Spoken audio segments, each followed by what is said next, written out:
जय हिंद दोस्तों, स्वागत है आपका चैनल पे। मैं हूं बाबा रामदास और आज मेरे साथ हैं भाई अनिल सिंह जी। अनिल भाई राम राम। जय श्री राम बाबा जी। सभी दर्शकों को भी जय श्री राम। अनिल भाई, पिछले बहुत दिनों से जब से ये 4 जून के बाद इस लोकसभा चुनाव का रिजल्ट आया है, तो एक बड़ी ऐसा एक परसेप्शन बना है कि भाजपा में और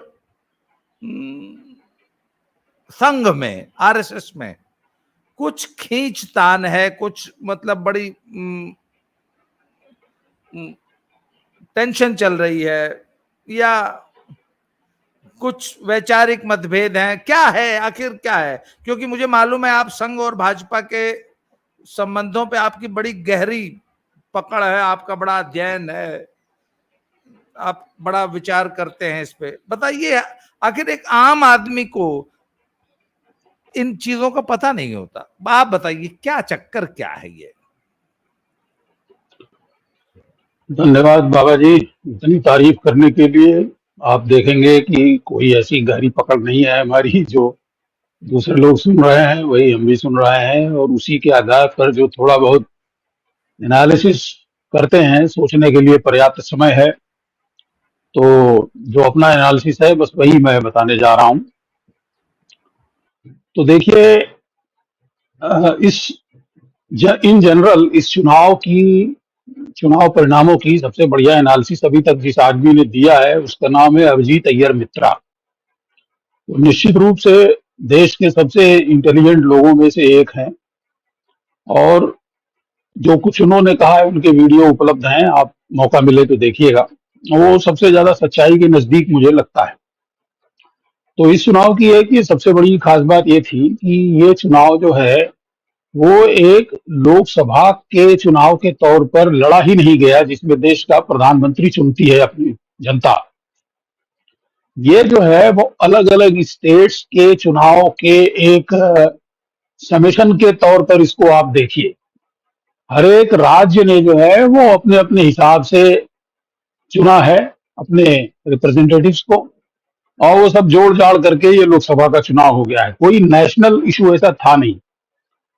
और आरएसएस और बीजेपी के संबंध भी जो है वो भी ये चुनाव के परिणामों में पूरे देश में जो है वो एक तरह से रिफ्लेक्ट नहीं करते।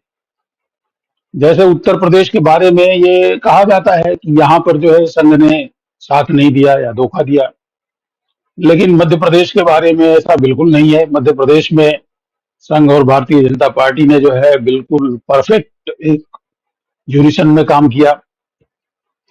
तो हाँ, उत्तर प्रदेश चूंकि चुनाव परिणामों को सबसे ज्यादा प्रभावित करता है, हार और जीत के बीच में अंतर जो है वो उत्तर प्रदेश ला देता है। और यहाँ पर जो पार्टी का प्रदर्शन रहा वो बहुत ही अपेक्षा मतलब अपेक्षा से बहुत खराब रहा। तो यहाँ की चर्चा है। तो अब जहां तक संघ और भाजपा के संबंधों की बात है, तो ये इनके संबंध जो है कुछ खट्टे मीठे से रहे हैं बहुत दिनों से, आज से नहीं। मतलब एक समय था जब लोगों को संघ और भाजपा के बीच में अंतर ही नहीं मालूम था। वो अक्सर देखते थे कि जो आदमी संघ में है वही आदमी भाजपा में है, तो दोनों को एक ही समझते थे जनरल पब्लिक जो है। उसके बाद संघ का हम अगर देखें तो संघ बनते ही, बल्कि आजादी के बाद जो है गांधी जी की हत्या के वजह से संघ के ऊपर प्रतिबंध लगाया गया, और उस दौरान इनका बहुत उत्पीड़न हुआ। और उस उत्पीड़न की वजह से जो है संघ को यह समझ में आया कि राजनीतिक सत्ता भी हमारे हाथ में होनी चाहिए। तो उसके पहले संघ चाहे जैसा संगठन रहा हो, जैसे कि अपने आप को वो कहता है कि सोशियो कल्चरल ऑर्गेनाइजेशन है, सांस्कृतिक संगठन है, इसका क्या मतलब होता है वही जाने। लेकिन गांधी हत्याकांड के बाद का उत्पीड़न झेलने के बाद उनको ये बात समझ में आई कि पार्लियामेंट में भी मतलब हमारी बातें रखने वाला कोई होना चाहिए।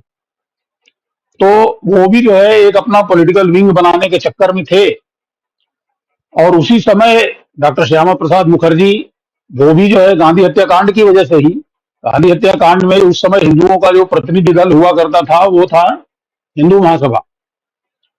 तो हिंदू महासभा पर भी जो है तरह तरह का बैन लगा, उत्पीड़न हुआ। तो डॉक्टर श्यामा प्रसाद मुखर्जी भी जो है वो हिंदू महासभा एकदम से, जो उसके पहले गांधी हत्याकांड के बाद जो है एक बहुत, कह लीजिए कि बहुत थ्राइविंग, एक उभरती हुई पार्टी थी, और उस हत्याकांड के बाद एकदम से उस पर क्लैंप कर दिया जो है तत्कालीन कांग्रेस सरकार ने, खत्म ही हो गई।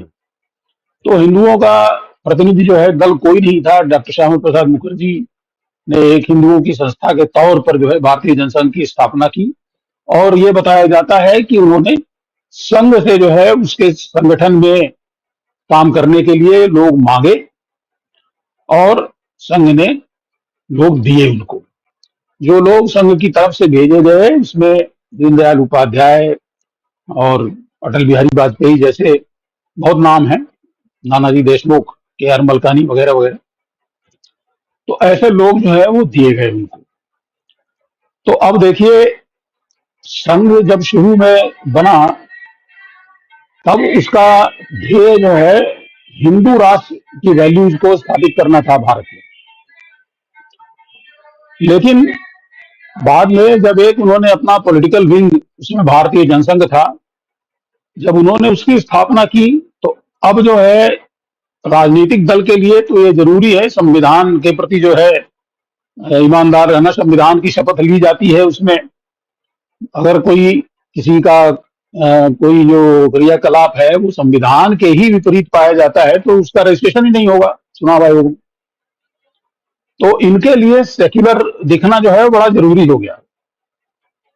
पॉलिटिकल विंग है तो सेक्युलर होना पड़ेगा, संविधान हमारा सेक्युलर है। और इनके सेक्युलर होने के बाद जो है इसमें अटल बिहारी वाजपेयी का जो है बहुत बड़ा रोल था।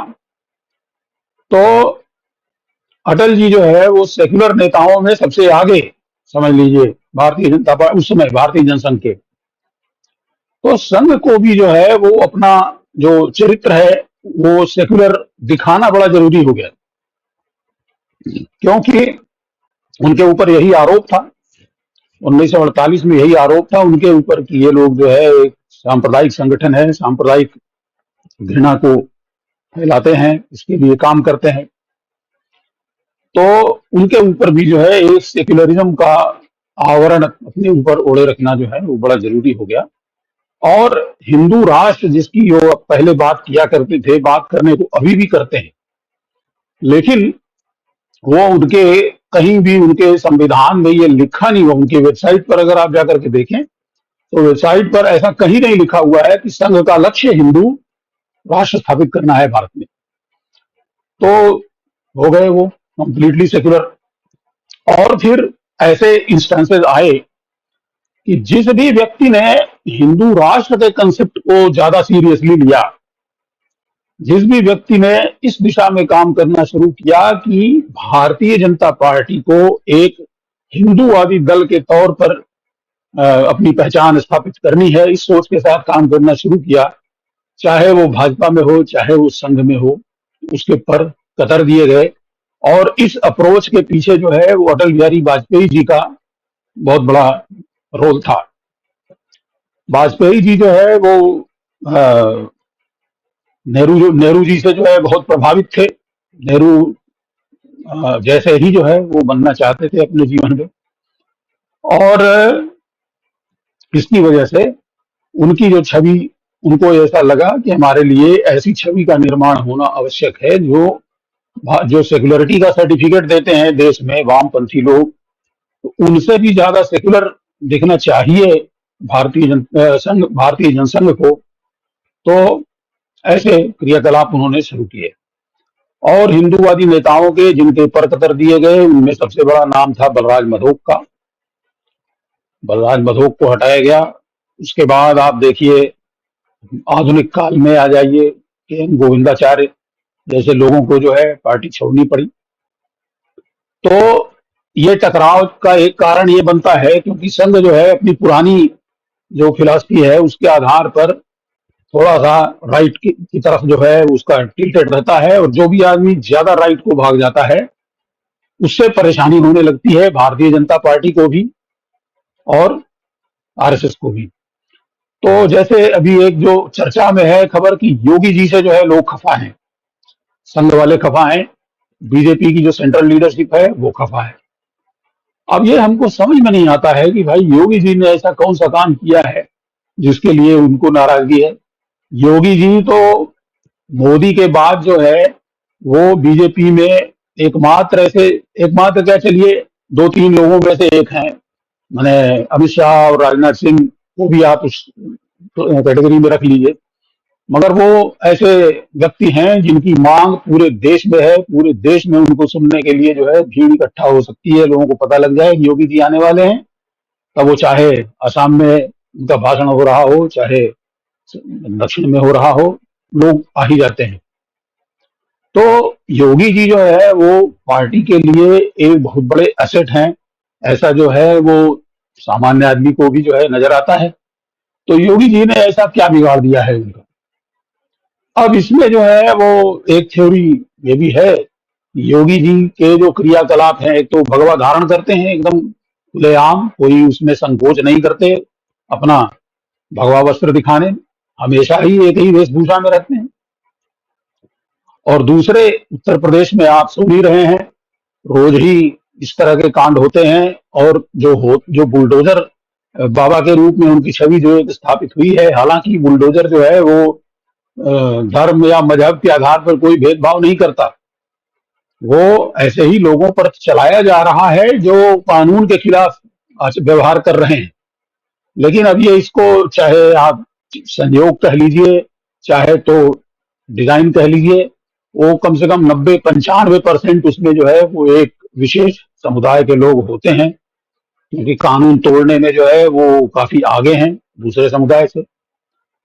तो यही जो उनकी एक छवि बन रही है कि वो हिंदुओं के बड़े जो है वो प्रिय हैं, और अपेक्षाकृत जो है मुसलमानों की के लिए सख्त हैं। तो इसके कारण जो है, इस छवि के कारण, और जैसा कि हमने बताया कि एक बात बताइए, चलिए संघ योगी जी से नाराज है, पर संघ तो मोदी जी से भी नाराज बताया जा रहा है।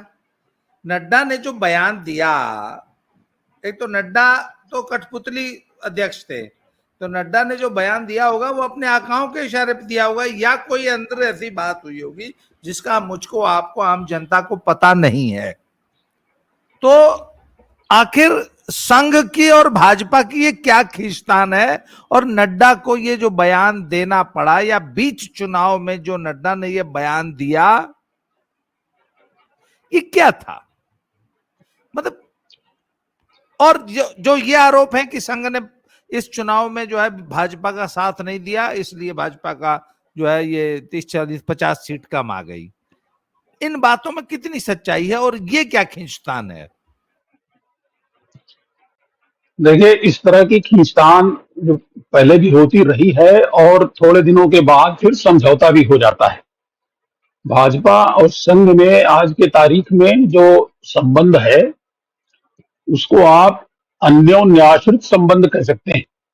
ऐसा नहीं है कि एक ही पक्ष दूसरे के ऊपर आश्रित है, वो अगर हाथ खींच लेगा तो दूसरा पक्ष भरभरा करके गिर पड़ेगा।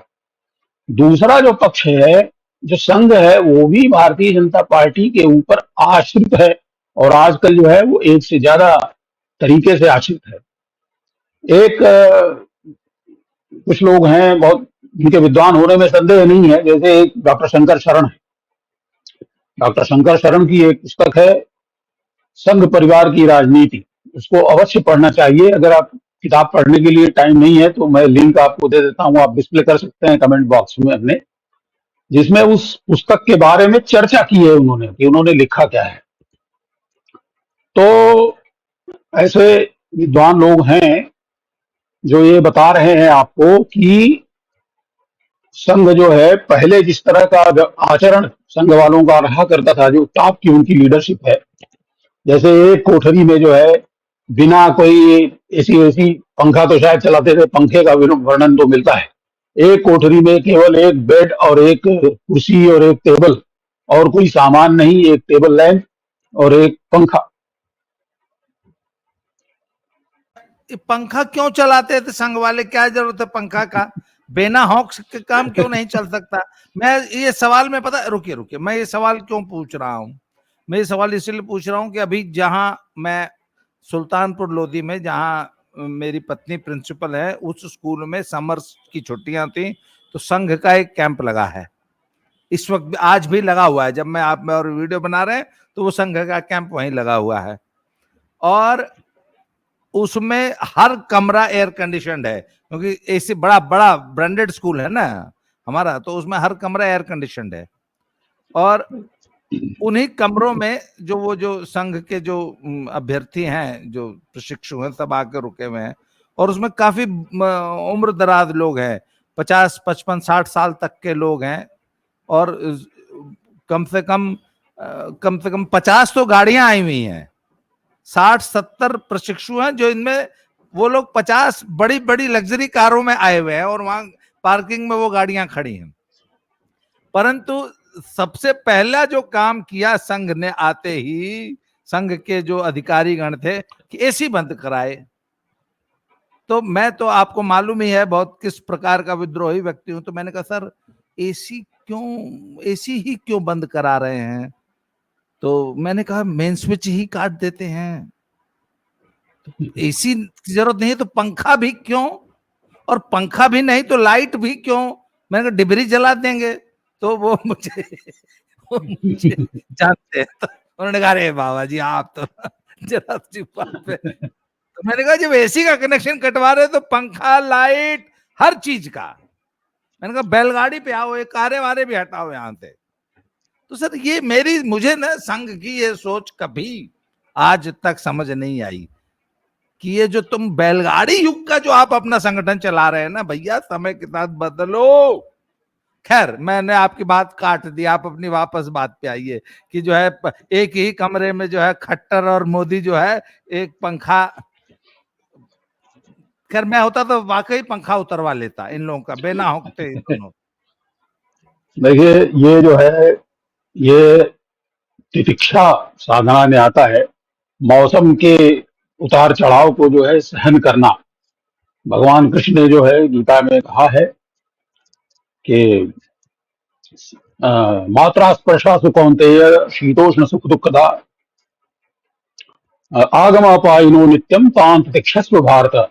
भारत यानी अर्जुन को वो कह रहे हैं कि ये मौसम के जो उतार चढ़ाव की तरह से हैं सुख और दुख, तो हे पार्थ तू इनको सहन कर, इनकी तितिक्षा कर। तितिक्षा जो है वो 12 तपश्चर्याओं में से एक है, बड़ा महत्वपूर्ण तप माना जाता है। तो संघ के लोग जो है वो तपस्वी होते हैं, वो स्ट्रीक इनके अंदर हमेशा रहा है।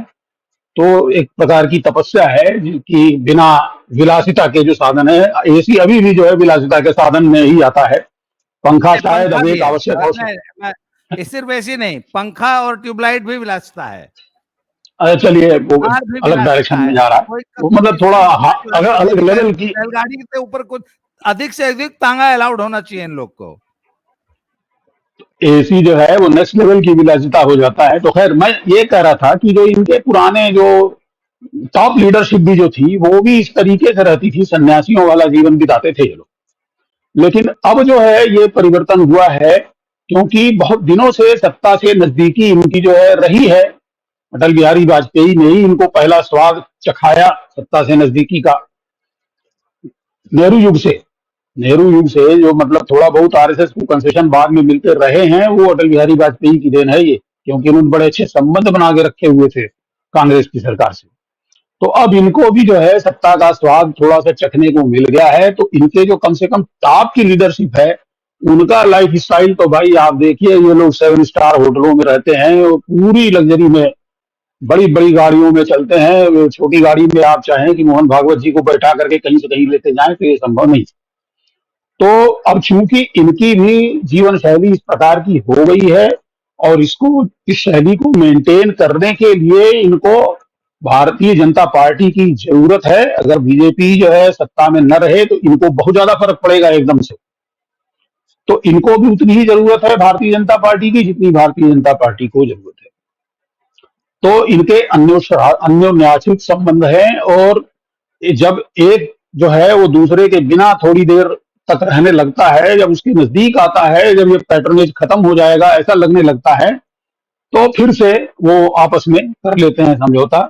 ऐसा डॉक्टर शंकर शरण का कहना है। उनका एक लेख जो है वो 8 तारीख को छपा है, नया इंडिया.com पर, उसको पढ़ा जा सकता है। तो ये तो ठीक है, समझौता तो हो ही जाएगा लास्ट में, लेकिन इस बीच में जो हो गया है ये, इसकी शायद कल्पना नहीं की होगी किसी ने, कि जैसा कि आपने भी कहा, सवेरे मैं देख रहा था आप ही का एक वीडियो, कि चिकोटी काटने के चक्कर में जो है वो मांस नोच लिया गया है। वो चाहते थे हल्का सा जो है वो प्रिक करना, थोड़ा सा एक झटका देना चाहते थे, जिससे भारतीय जनता पार्टी को भी लगे कि नहीं भाई, संघ ही असली जो गार्जियन है, वो संघ है, उसके बिना तुम्हारा कोई अस्तित्व नहीं है। लेकिन वो इतना ज्यादा जोर से छुआ दिया गया कि सत्ता जो है वो हाथ से जाते जाते बची है। तो अब इसके बाद जो अगला स्टेप है वो तो है ही। सर, मैंने इसमें एक और एनालॉजी दी है कि वो एक बिलात छोटी करते करते पैंट, वो तो शुक्र मनाइए कि 3 ही बिलात छोटी हुई है। अगर चौथा बिलात छोटी हो जाती तो एकदम भाजपा दिगंबर हो गई होती। पैंट को एक एक बिलात छोटा करते करते 3 बिलात छोटा किया है। चौथा बिलात तो रह ही गया है, उसको भी छोटा हो जाता, खाली बेल्ट बेल्ट बचती, पैंट कट जाती पूरी। अब जितने तरह की चर्चाएं हो रही हैं बाबा जी, चर्चाओं के बीच में कोई कोहेरेंस जो है वो स्थापित करना बड़ा कठिन काम है। और अंदर की जो खबर देने वाले कुछ लोग हैं, आपके मित्र मंडली में भी हैं, जो एकदम अंदर से खबर निकाल लाते हैं। जैसे आपने एक दिन एक खबर बताई थी, योगी जी ने अपना इस्तीफा जो है वो मुंह पे फेंक के मारा है, अंदर जो कुछ लोग बैठे हुए थे। अब भाई अंदर जिस लेवल के लोग बैठे हुए थे, वहां उनमें से ऐसा कौन था जिसने बाहर आके ये खबर दी कि योगी जी ने इस्तीफा फेंक के मारा है? तो कमरे के अंदर जो होता है उस पर तो मैं तो कोई टिप्पणी करता नहीं। अंदर की कोई खबर जो है हमारे पास नहीं है। लेकिन जो कुछ चर्चाएं हो रही हैं उसमें कोई आपस में जो है तारतम्य जो है नहीं समझ में आता है। जैसे योगी जी उत्तर प्रदेश के मुख्यमंत्री कैसे बने, इसकी कहानी बड़ी 2-3 तरह की चलती है। उसमें से एक ये है कि अमित शाह ने कन्विंस किया मोदी जी को कि नहीं भाई, यूपी की हालत जो है बहुत ही खराब है और इनके अलावा कोई दूसरा व्यक्ति संभाल नहीं सकता है, क्योंकि मोदी जी की चॉइस तो मनोज सिन्हा थे। तो किसी ने तो समझाया मोदी जी को कि नहीं भाई, मनोज सिन्हा से नहीं होगा, योगी जी ही चला सकते हैं। तो इससे ये पता लगता है कि योगी जी जो है वो किसी समय मोदी जी, ये अमित शाह के जो है बड़े फेवरेट हुआ करते थे। फिर अचानक ऐसा क्या हो गया, अचानक क्या हो गया कि एकदम से दुश्मनी हो गई मोदी और अमित शाह में। अब एक पता लग रहा है कि उन दोनों में आपस में बातचीत नहीं होती। अब उन दोनों में आपस में बातचीत होती है या नहीं होती है, लेकिन मैं तो समझता हूं कि पब्लिक पॉस्चरिंग तो एक मेंटेन करनी ही पड़ती है। ऐसा कैसे हो सकता है कि गृह मंत्री और मुख्यमंत्री आपस में बातचीत न करते हों? तो मतलब ये रोज का इनका, डेली बेसिस पर इनका डायलॉग जो है वो होना चाहिए। कैसे अवॉइड कर सकते हैं और कितने दिन तक कर सकते हैं? और फिर एक थ्योरी बताई जाती है कि नंबर 2 की लड़ाई है। नंबर 2 की हमारे समझ से तो भाई अमित शाह जी ने तो अपने व्यवहार से, पब्लिक में जो पॉस्चरिंग है उसकी बात कर रहे हैं हम, अंदर की खबर हम नहीं जानते। लेकिन अमित शाह जी ने तो अपने व्यवहार से वो कभी ऐसा सिग्नल नहीं दिया कि वो मोदी को रिप्लेस करना चाहते हैं। एक घनघोर शत्रु है मोदी और अमित शाह दोनों के, उनका नाम है रवीश कुमार। 2014 की हार के बाद जो है उन्होंने एक 10 मिनट का एक वीडियो बनाया है अमित शाह के ऊपर, वो भी अवेलेबल है देखने, अगर आप चाहें तो देख सकते हैं। उस वीडियो में वो तारीफ करते हैं अमित शाह की इसलिए कि मोदी के साथ उनका अंतरंग संबंध जो है करीब करीब 40-50 साल का है। दोनों के बीच में जो निजी संबंध है बिल्कुल वो तो अलग ही लेवल पर होना चाहिए। लेकिन इसके बावजूद पब्लिक के सामने जो है अमित शाह मोदी जी के सामने एक खास तरीके से ही पेश आते हैं, जैसे कि पार्टी के एक सीनियर नेता के सामने एक जूनियर को बिहेव करना चाहिए, बिल्कुल वो उसी तरीके से करते हैं। तो उन्होंने कभी इसका प्रदर्शन तो कम से कम नहीं किया है जिससे ये लगता हो कि मोदी जी को वो रिप्लेस करना चाहते हैं। ना योगी जी ने ऐसा किया। और फिर बातें ये भी चलती हैं कि मोदी योगी जी को जो है बिल्कुल फ्रीडम नहीं है काम करने की, वो अपनी मर्जी से जो है वो अपना प्रिंसिपल सेक्रेटरी तक नहीं अपॉइंट कर सकते हैं। क्या क्या बातें होती हैं, लेकिन फिर भी ये मेरे समझ में नहीं आता है कि योगी जैसा आदमी, योगी की जो छवि हम लोगों के दिमागों में अंकित है, जो उनका कंडक्ट रहा है पिछले 20 सालों से जब से वो सांसद बने हैं, तो उसके आधार पर हमारा तो इम्प्रेशन ये था कि भाई योगी जी जैसे आदमी को इस तरीके से कस करके रिस्ट्रिक्ट करके रखना जो है तो असंभव जैसी चीज है। योगी जी का क्या स्वार्थ है मुख्यमंत्री बने रहने में? अगर हमारा गृह मंत्रालय जो है केंद्रीय सरकार का मैंने या भाजपा का केंद्रीय नेतृत्व उनको गृह मंत्री बनाए हुए है, तो इस वजह से बनाए हुए है कि उसका इसमें फायदा है, उनको ये सबसे अच्छे कैंडिडेट अभी भी नजर आते हैं। और मुख्यमंत्री मुख्यमंत्री बनाए रखने के बाद अगर उनको इस तरीके से शैकल करके रखा जा रहा है तो योगी जी मुख्यमंत्री पद पर क्यों बने हुए हैं? उनका कोई लालच तो है नहीं। तो ये बातें जो है वो इनकी पुष्टि मैं नहीं कर सकता हूं कि वास्तव में उनके ऊपर जो है वो इतने बंधन डाल रखे हैं, क्योंकि वो बंधनों में काम करने वाले आदमी नहीं। मोदी जी के बारे में कहा जाता है, अब जैसे अभी वर्तमान जो स्थिति है उसमें मेजॉरिटी स्ट्रिक्टली स्पीकिंग बीजेपी की तो है नहीं, लेकिन उन्होंने ये स्पष्ट कर दिया है कि हमको अगर प्रधानमंत्री रहना है तो हमारे ऊपर जो है वो शर्तें लगा करके आप नहीं चल सकते, वो हम अपनी शर्त पर ही चलाएंगे सरकार। तो इस तरीके से जो उनका स्वतंत्र एक व्यक्तित्व है, हम तो यही समझते थे भाई कि योगी जी जो है उनका भी ऐसे ही एक व्यक्तित्व है, वो इस तरीके से काम कर ही नहीं सकते। और क्यों, अगर वास्तव में उनके ऊपर इतने जो है लगा रखे हैं बंधन, तो फिर वो क्यों बैठे हुए हैं? उनका क्या लालच क्या है? उनको तो लालच है नहीं। तो इसके बारे में और सूचनाएं जब तक नहीं आ जाती तब तक ये कहना बड़ा मुश्किल है कि क्या स्थिति है।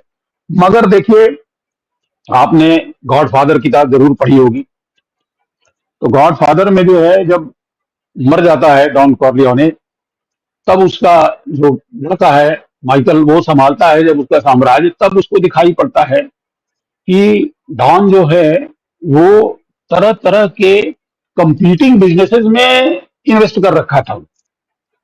जैसे एक तरफ तो वो उसका जो गॉडसन उसको कह लीजिए, जॉनी जॉनी फॉन्टेन नाम है कैरेक्टर का जो एक्टर है, एक तरफ तो उसको प्रमोट कर रहा है, दूसरी तरफ उसी के जो है वो कैसेट्स की पायरेसी वाला एक बिजनेस था वो उसको भी प्रमोट कर रहा था।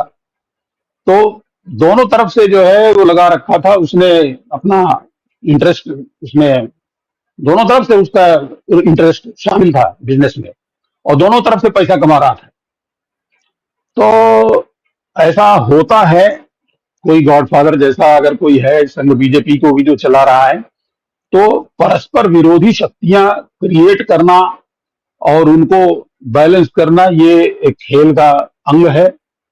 तो ये बिल्कुल संभव है कि भारतीय जनता पार्टी के अंदर दो गुट हों और दोनों गुट जो है वो एक तीसरा जो गुट है बड़ा केंद्रीय नेतृत्व, तो दोनों को प्रमोट करता हो एक साथ, ये बिल्कुल संभव है। लेकिन अब इस बार क्या हुआ है, थोड़ा ज्यादा हो गया है। बस आपने जैसा बताया, तो चिकोटी काटने के बजाय पलाश से काट लिया गया है, और एक दूसरे को जो है उनके पर कतरना ओवरऑल ऑर्गेनाइजेशन के इंटरेस्ट के ऊपर हो गया है। तो अब उस बिंदु पर पहुंच गया है ये रिलेशन कि इनमें जो है रिकंसिलिएशन हो, और बहुत जल्द ही हम देखेंगे कि दोनों समझौता हो गया है कुछ न कुछ। और एक प्रश्न बाबा जी आपको करना चाहिए था, वो आप चाहें तो अगली बार कर लीजिए, कि ये वास्तव में ये हुआ क्या है, क्या हुआ, कब हुआ, क्यों हुआ, कैसे हुआ। ये इसके ऊपर जो है वो हमारा थोड़ा सा, और लोग जो बातें कर रहे हैं उससे थोड़ा सा अलग नजरिया है। तो मैं आपसे चाहूंगा कि इस पर एक चर्चा अलग से करें। ठीक है जी, अगले और वीडियो में इस पे चर्चा जी करते हैं। आज के लिए इतना ही। जी बहुत बहुत धन्यवाद, आपने समय दिया, मैं आपका आभारी हूं। दर्शकों को हमारी वार्ता उम्मीद है कि पसंद आएगी। अगली वीडियो में फिर से मिलते हैं। बहुत बहुत धन्यवाद। Thank you very much.